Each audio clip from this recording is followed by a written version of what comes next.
Wealth, fame, power. Look, this isn't just the intro to some pirate story. It's the launch of a global cultural juggernaut.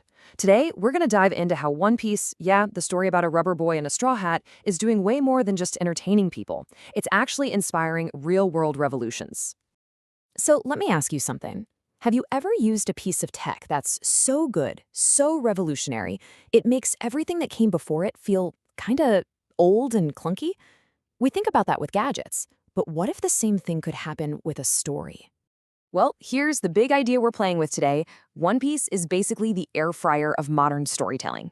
You know, it's taken the heavy, sometimes slow-cooking oven of Western stories, which can be pretty cynical, and swapped it for something that's faster, way more efficient, and for millions and millions of people, a whole lot more satisfying. And if you need proof, just look at the numbers. When Netflix dropped its live-action show, it didn't just do okay. No, it shot to #1 in 84 countries at the same time. This isn't some niche cartoon anymore. It's a full-blown global phenomenon. So you gotta ask, how on earth did we get here? Well, the thing is, the global takeover of One Piece was absolutely not an accident. It's actually the result of a very clever, decades-long strategy.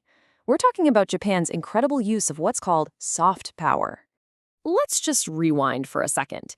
After World War II, Japan really needed to reshape its image on the world stage, and a huge part of that plan was exporting its culture. So in the 80s and 90s, they started licensing shows like Dragon Ball Z for cheap to other countries, basically creating a worldwide hunger for anime. By the time One Piece showed up in 1997, the foundation was already perfectly laid. And this right here is the key idea: soft power. It's not about military force, coercion. It's about making people want what you have through culture, through attraction. Japan sold the world a vision of itself that was all about friendship, hard work, and epic adventure. And, well, the world couldn't get enough of it. But One Piece did something different. It didn't just give us one lone hero. It gave us a crew. In a world that feels more and more individualistic, the creator, Eiichiro Oda, sold us on this idea of the alchemy of friendship, this concept of a found family, a group of misfits tied together by nothing but loyalty and a shared dream. Okay, so let's peel back another layer here. We've got the business plan, but what's the deep psychological hook that makes this story so ridiculously compelling? It's something we can call the optimism moat. The ad man Rory Sutherland once said that the best ideas aren't just logical, they're psychological. And man, One Piece is a masterclass in this. Its success isn't just about the cool fights or the huge world, it's about how it makes you feel. And here's the big difference. Think about so many of the stories we get in the West right now. They're pretty cynical, kind of doomerist, right? But Monkey D. Luffy, the hero of One Piece, he is just pure, unfiltered optimism. I mean, they literally call him the reincarnation of the sun god. And the thing that truly defines him isn't his stretchy powers. It's his absolute, die-hard loyalty to his friends. He never, and I mean never, leaves a crew member behind. Not even when they mess up. Not even when they betray him. And this creates a really brilliant psychological trick. In the world of behavioral science, what Luffy does is he lowers the cost of loyalty all the way down to zero. There's literally nothing you can do that's bad enough to get you kicked out of his family. In our world where relationships can feel so conditional, that promise of unconditional belonging, that is an incredibly powerful emotional magnet. And it's that deep emotional connection that leads us to the wildest part of this whole story.